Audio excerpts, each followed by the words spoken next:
So picture this, right? You've just had uh, basically the worst day at work Oh, imaginable. we've all been there. Right, like your boss just completely threw you under the bus in a meeting. You couldn't defend yourself, and you are just, boiling with frustration. The absolute worst feeling. It is. So you drive home, you walk through the front door, and you immediately trip over like a pair of shoes left in the hallway. A classic trigger. Exactly. And without missing a beat, you just snap. You absolutely scream at your roommate for being messy. Now, on the surface, sure, you're yelling about shoes. But biologically, mechanically, you are rerouting that intense pressure from the boardroom onto an entirely different, much safer target. Right, it's a textbook displacement behavior. And I mean, let's be real, we've all done some low-stakes version of this. But the question is, what happens when that common psychological glitch mutates into a calculated chronic system of domestic control? Well, that is where we cross a truly terrifying line, because we move from what is essentially a momentary reflexive lapse in emotional regulation into this highly structured behavioral loop. The target isn't just, whoever happens to be in the room anymore. The target is deliberately selected for their vulnerability. And that is exactly what we are taking a deep dive into today. We are exploring a highly technical, intensely psychological phenomenon, which is the anatomy of indirect retaliation. It's a heavy topic, but so necessary. It really is. Our mission today is to completely deconstruct the exact psychological shift where an individual bypasses direct conflict with their partner and instead weaponizes vulnerable proxy targets. Specifically children and animals, yeah. Right, to inflate pain. And to do this for you today, we've pulled together a really dense stack of sources. We're looking at clinical psychology papers on displacement behavior, some recent behavioral science articles detailing operant conditioning in intimate relationships. Fascinating stuff, really. Yeah, and our own analytical notes on how moral frameworks completely collapse. We are bypassing the casual overview today and going straight into the technical mechanics. Because understanding the architecture of this behavior is literally the only way to dismantle it. Yes. And the word architecture is crucial there, I think. This is not an emotional outburst. We have to analyze this as a complex collapse of moral boundaries driven by very specific cognitive variables. So it's not just a loss of temper. Not at all. We are looking at a systematic displacement of anger that really demands rigorous dissection. We need to explore the cognitive dissonance, the neurological conditioning, and the environmental modifiers that allow a human being to justify intentional collateral damage. Okay, so let's unpack this from the very beginning. Right. Before we can even look at how this proxy harm happens, we have to look at the sources to understand why the primary direct communication channel shuts down in the first place. Right, because the anger always originates between the two adult partners. Exactly. And the clinical papers point out that the initial roadblock is almost always rooted in a perceived power imbalance or like a disadvantage. Yes. The aggressor in this scenario feels they're going to, quote unquote, lose a direct argument. Or they possess this ego structure that absolutely refuses to display any vulnerability. Right. Or perhaps they are terrified that a direct confrontation will permanently fracture the relationship. But for whatever reason, that direct channel gets sealed shut. And the psychological shift that takes place the moment that channel closes is what makes this dynamic so uniquely dangerous. How so? Well, the internal emotional tension, that raw physiological anger, it doesn't just dissipate because the person refuses to speak to their partner. Right. It doesn't just evaporate into thin air. Exactly. That energy requires an outlet. Because the aggressor cannot or will not direct it at the source, the internal objective undergoes this radical mutation. Okay, so the goal shifts entirely. Entirely. The goal is no longer, how do I resolve the issue that made me angry? It isn't even, how do I communicate my frustration? The objective shifts to a tactical mission, which is, how can I inflict the maximum amount of emotional pain on my partner from a safe, untouchable distance? Wow. That makes me think of like a high-pressure industrial fluid system. Okay, I like this. Yeah, imagine a massive complex network of pipes in a factory. You have a main release valve, which represents direct, healthy communication between two partners. Right. When pressure spikes, that main valve is supposed to open and vent the steam. But if that main valve is blocked, say it's rusted, shut by ego, or welded closed by the fear of vulnerability, the pressure in that system doesn't just magically vanish. You have to go somewhere. Right. It violently reroutes, it travels through the entire network, frantically looking for the path of least resistance, and inevitably it blows out the most structurally vulnerable pipes in the system. That is a perfect analogy. Thanks. And in the psychological model of a household, those fragile pipes are the dependents, right? The children and the pets. Yes. Yeah. And what's truly terrifying is that the brain is essentially acting like a panicked, highly calculating plumber in that moment. The target selection isn't random at all. It's intentional. It is meticulously computed, even if that calculation occurs subconsciously. The aggressor redirects the pressure directly at what the partner values most. Because it hurts more. Exactly. A child or a beloved family pet acts as a guaranteed, unblockable delivery system for pain. It entirely bypasses the partner's defensive walls. Oh, I see. Think about it. If you yell at your partner, they might yell back or they might just walk away. But if you inexplicably terrorize their dog, they are immediately paralyzed by distress. Man, that is dark. But nobody wants to look in the mirror and admit, I am abusing an innocent creature to win a covert argument. No, of course not. The cognitive dissonance there must be absolutely deafening. How do they sleep at night? The research notes that they basically have to build an alternate reality to survive their own actions. Oh, the human brain is incredibly adept at protecting its own self-image. It literally rewrites the script in real time. So how do they justify it? The aggressor cognitively reframes this proxy abuse. They refuse to code it as cruelty. They code it as a necessary communication tool. A communication tool? Right. That. Because they feel genuinely hurt by whatever their partner originally did, they use their own valid emotional pain to camouflage the unacceptability of their actions. So they use their hurt as a shield. Exactly. The internal logic loops into this idea of, I am in pain, therefore my actions are a justified response to that pain. I am simply making them understand how I feel.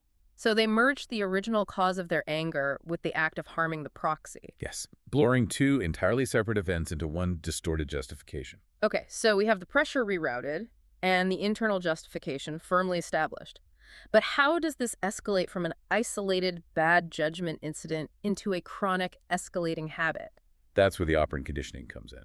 Right, the behavioral science articles in our stack get really granular about this. When the aggressor takes this indirect action, say, they deliberately lock a pet out in the cold or harshly discipline a child for basically no reason, and they watch their adult partner suffer, cry, or yield. A massive physiological reaction occurs, right? It does. There is a sudden, precipitous drop in the aggressor's internal tension. And that tension drop is the behavioral reward. Yes, it is. The aggressor's brain makes a very dangerous, primitive associative link. It writes a new neurological equation, which is basically, my partner's distress equals my power and results in my emotional relief. Which completely rewires the power dynamics of the household. Completely. Empathy is systematically overwritten by a strict, dominance-based hierarchy. The aggressor's nervous system learns that controlling the partner's emotional state through a vulnerable third party is the absolute most efficient way to regulate their own internal tension. I want to push back on the terminology here just a bit, specifically the idea of the aggressor finding a quote-unquote reward or satisfaction in this process. Okay, let's get into it. Because when we use words like reward, it almost implies a state of joy or genuine happiness. Is this person actually experiencing happiness when they see their partner sobbing over a frightened child? No.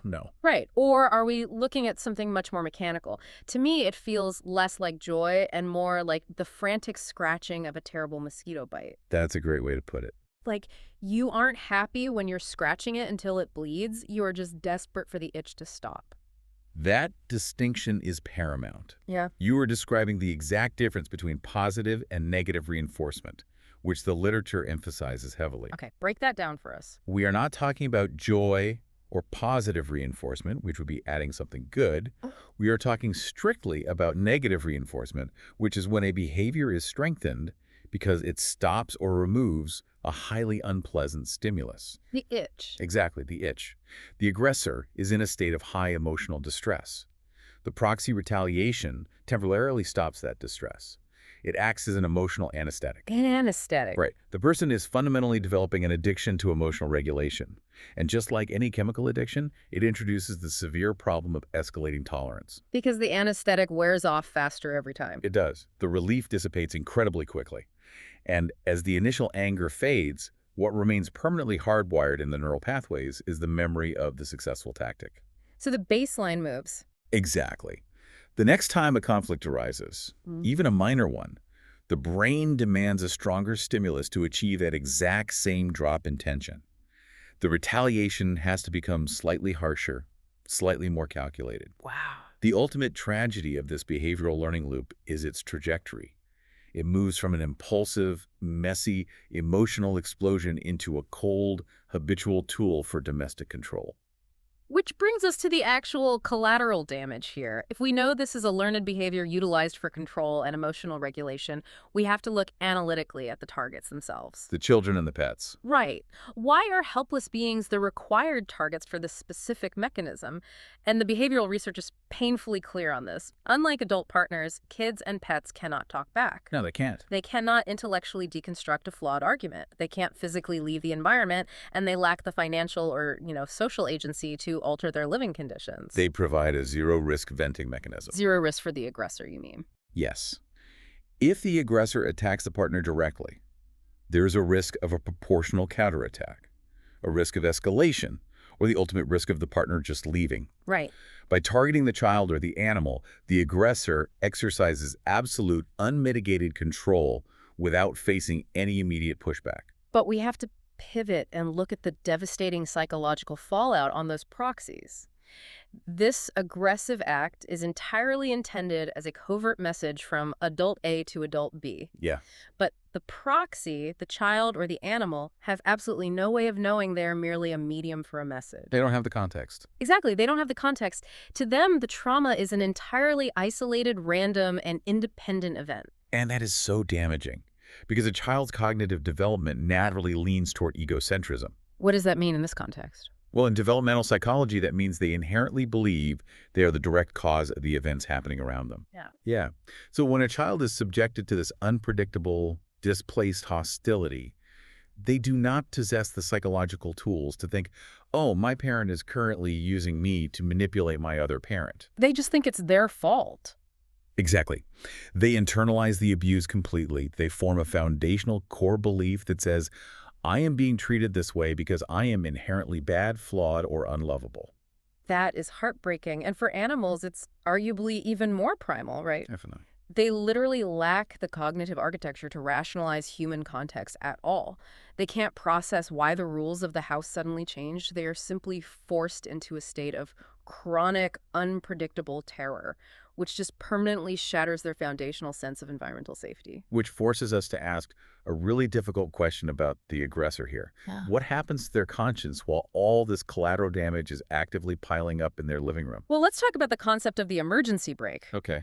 A lot of people operate under the assumption that simply knowing right from wrong is enough to stop bad behavior. Right, like just having the knowledge is a shield. Exactly. But having moral knowledge filed away in your brain is completely useless if you only apply it when the conditions are optimal. When you're calm, well-rested, and generally happy. It doesn't count then. No. Morality only functions as an emergency brake if you are willing to grab that heavy lever and pull it, even when you are at a massive disadvantage, even when you are in excruciating emotional pain, and especially when you feel you are losing the argument. That is such a vital point.